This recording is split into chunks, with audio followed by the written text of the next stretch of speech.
आम्ही ज्यांनी हिंदुत्वाचा पुरस्कार केलाय तिकडे आम्ही गेलोय। त्यामुळे तुम्हाला मी सांगतो दादा, 165 नाही, आम्ही दोघं मिळून 200 लोक निवडून आणणार।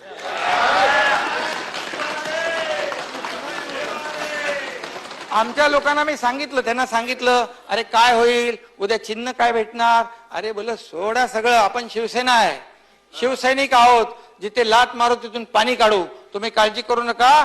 50 मधला एकही माणूस मी पडू देणार नाही। आणि भाजपचे जे लोक आहेत जे 115, आम्ही दोघं मिळून 200 करणार, हा शब्द आहे या सभागृहामध्ये। आणि ते नाही केलं तर आम्ही गावाला शेती करायला जाईल। कलयुगी महाभारत में राजनीति महीन है, इस दौर के चक्रव्यूह में